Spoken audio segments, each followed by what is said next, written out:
लेकिन वो अपना सचिव तक नहीं भेज पाए। और हमारी सरकार ने आते ही सबसे पहला काम वो किया, ERCP की स्वीकृति दिला दी, सहमति कर दी। मध्य प्रदेश के मुख्यमंत्री जी, राजस्थान के मुख्यमंत्री जी और केंद्रीय जल शक्ति मंत्री ने साथ में बैठ करके ERCP का समझौता भी कर दिया। समझौता ही नहीं, टेंडर हो गए, काम शुरू करवा दिया। ये बात भूलते कैसे हैं। और भ्रष्टाचार की बात करते हैं तो भ्रष्टाचार तो किसने पनपाया, वो तो उनके खुद के मंत्रियों ने खुल्लम खुल्ला बोला है। तो इस विषय पर तो उनको चर्चा करना ही नहीं चाहिए था। वो करते हैं चर्चा कि खाद की कमी है। देखिए, खाद की व्यवस्था हमारी सरकार ने की है। हमारी सरकार ने किसान को और उनकी जो मिनिमम सपोर्ट प्राइस बढ़ाने का काम किया है। अभी फिर बढ़ाया है, यानी डबल से भी ज़्यादा मिनिमम सपोर्ट प्राइस बढ़ाया। अभी 3 दिन पहले हमारे केंद्रीय गृह मंत्री आदरणीय अमित शाह जी आकर के गए। हमने पुलिस को कितना मजबूत किया। मैं सोचता हूँ कि मीडिया भी अच्छी तरह से जानता है और इस राजस्थान की जनता भी जानती है कि पुलिस को चाक चौबंद किया। कितनी जिप्सियाँ दी, कितने बोलेरो गाड़ियाँ दी नई ला करके, कितनी महिला पुलिस कर्मियों के लिए स्कूटी दी, कितना उनको साधन संपन्न कराया ताकि अपराधों पर किस प्रकार से अपराधी को तुरंत पकड़ा जा सके। ये सब जानते हैं कि कांग्रेस के राज में पुलिस मार खा के आया करती थी। हमारे समय में अपराधी तत्काल पकड़े जा रहे हैं। किसी भी अपराधी को बचने नहीं दिया, हमने तुरंत गिरफ्तार किया घटना घटित होते ही। अब एक मुझे तो आश्चर्य हो रहा है, मुझे बहुत दुख भी है कि कल जो एक बस दुखांतिका हुई, मुझे इसका बहुत दुख है।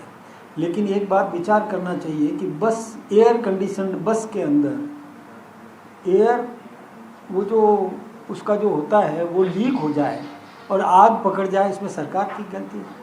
क्या बात करते हैं, कुछ सोचो तो सही। ऐसी घटनाओं पर राजनीतिक स्टेटमेंट देने से पहले विचार करना चाहिए। थोड़ा मतलब संवेदनशीलता तो होना चाहिए। छिद्रान्वेषण करो, कमी निकालो, गलती हमारी है तो निकालो, हम सुधार करने के लिए तैयार खड़े हैं। लेकिन विषय वस्तु पर तो ध्यान देना चाहिए कि किस विषय पर चर्चा कर रहे हैं। ये दुखद घटना हुई, बहुत दुख है इस बात का, हम सबको बहुत दुख है। हमारे संवेदनशील मुख्यमंत्री रातों रात चले गए, 3:30 बजे यहाँ जयपुर लौट के आए, जब तक कि सारी व्यवस्थाएं नहीं करती उसे। यानी क्या कैसे बातें करते हैं। हाँ, हमारी गलती है तो बताओ ना, उस पर तो कोई बात नहीं करते, अनर्गल बातें करते हैं। ये ठीक बात नहीं है। हमेशा किसी भी विषय पर कोई भी चर्चा करे, सकारात्मक विपक्ष की भूमिका निभाना चाहिए, लेकिन उनके पास में मुद्दे है ही नहीं। किसी भी मुद्दे पर वो चर्चा कर ही नहीं सकते। आपसी सिर फुटबॉल की बात तो उनके अंदर थी, कितनी वो आपस में एक दूसरे को नकारा निकम्मा कहते थे, ये सर्वविदित है। किस प्रकार से भ्रष्टाचार की बात होती थी कि स्वयं मुख्यमंत्री जी की मौजूदगी में, शिक्षा मंत्री जी डोटासरा जी की मौजूदगी में, है ना, उस समय के मुख्यमंत्री गहलोत साहब, उस समय के शिक्षा मंत्री और प्रदेश कांग्रेस के अध्यक्ष डोटासरा जी, उनके सामने शिक्षकों ने खुलेआम आरोप लगाए। तब ये क्यों, अपना सोचो ना, दूसरे के ऊपर आरोप लगाने से पहले खुद का विचार करना चाहिए। फिर मैं एक बात और बताऊं, हम लोग बहुत सोच समझ करके फैसला करते हैं। हम लोग सेवक, जन सेवक वो मैदान में उतारेंगे। ऐसा व्यक्ति मैदान में उतारना चाहते हैं जो जनता की सेवा करे, सेवक बन करके सेवा करे, राज करने के उस मद में होकर के जाने की बात कल्पना भी नहीं करे। जन सेवक बन करके सेवा का काम करे, हम उसको महत्व देंगे। जन सेवक हम मैदान में उतारेंगे, देंगे विकल्प और जीतेंगे भी। यही बात कहना चाहता हूँ। कौन होगा में तो टाइम लग रहा है। देखिए, हम जनता की अपेक्षाओं के अनुरूप उम्मीदवार उतारते हैं, जनता की भावनाओं को टटोलते हैं, हम सर्वे करते हैं। मुझे देखिए आश्चर्य इस बात का है कि जिस समय प्रमोद जैन भैया जी चुनाव हारे, वो उसी दिन से तिकड़म में लग गए। उसी दिन से कि मैं कैसे क्या करूं, कैसे इसको फंसाऊं, इसको कहाँ कब का मुकदमा, कोई 2003-04 का मुकदमा। तब से वो घात लगाए बैठे रहे कि मैं इसको कैसे पटकनी दूं, क्या करूं, इसके खिलाफ मैं क्या क्या काम कर सकूँ। करो, कोई बात नहीं, मैं न्यायालय के उस पर कोई टिप्पणी नहीं करता। लेकिन मैं ये कहता हूँ कि जिस समय कांग्रेस ने सर्वे शुरू नहीं किया, जिस समय चुनाव प्रक्रिया शुरू नहीं हुई, उसी समय वो अपने आप को स्वयंभू उम्मीदवार घोषित कर चुके थे, उम्मीदवार भी घोषित कर चुके थे। और नामांकन में कहीं तारीख नहीं निकल जाए, पहले दिन जिस दिन नामांकन प्रक्रिया शुरू होनी थी 13 तारीख को जाकर के फटाफट नामांकन भर दिया, कहीं कोई दूसरा आकर के और दावेदारी नहीं ठोक दे। यानी ये क्या बात है? क्यों लोकतंत्र में विश्वास नहीं है? जो लोकतांत्रिक तरीका अपना नहीं सकते? क्या जनता की अपेक्षाओं का पता नहीं कर सकते? क्या सर्वे नहीं कराना चाहिए था? हम विलम्ब हो रहा है, लेकिन विलम्ब कोई व्यर्थ नहीं जा रहा, हम सर्वे करवा रहे हैं।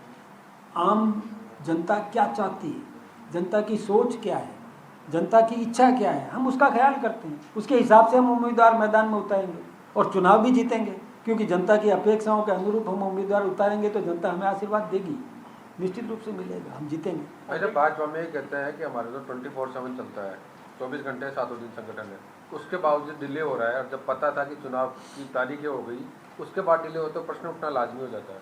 नहीं सर, इसी में एक बात सवाल हो रहा है, क्योंकि उड़ीसा और जम्मू कश्मीर के उपचुनाव के प्रत्याशियों के नाम की घोषणा हो चुकी है, ऐसी क्या वजह है जो राजस्थान के अंदर लगातार देरी हो रही है? नहीं, ऐसा नहीं है। देखिए, मैं एक बात बताता हूँ, हम लोग क्या करते हैं कि सर्वे करवा करके नेतृत्व को भेजते हैं।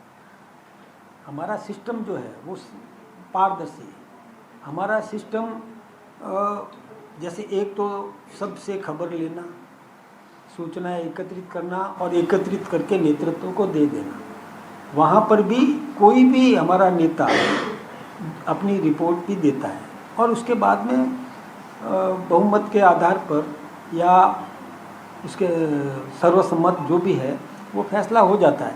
इसलिए देरी नाम की कोई चीज़ नहीं। हम विद इन द पीरियड, समय के पहले समय में ही निश्चित रूप से प्रक्रिया हमारी पूरी कर लेंगे।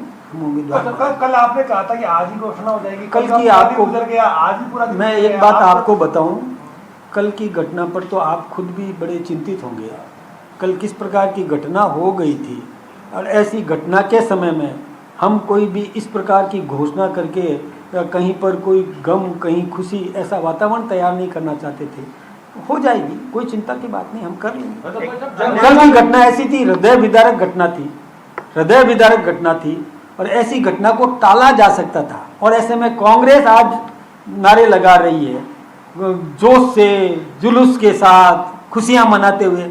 संवेदनहीनता की पराकाष्ठा हो गई, संवेदनहीनता की पराकाष्ठा हो गई। थोड़ा सा भी विचार नहीं आया कि किसी के घर के चिराग बुझ गए, किसी के बच्चे अनाथ हो गए और इधर इनको खुशियां मनाने का अवसर मिला है। थोड़ा सा भी चिंता तो होनी चाहिए थी।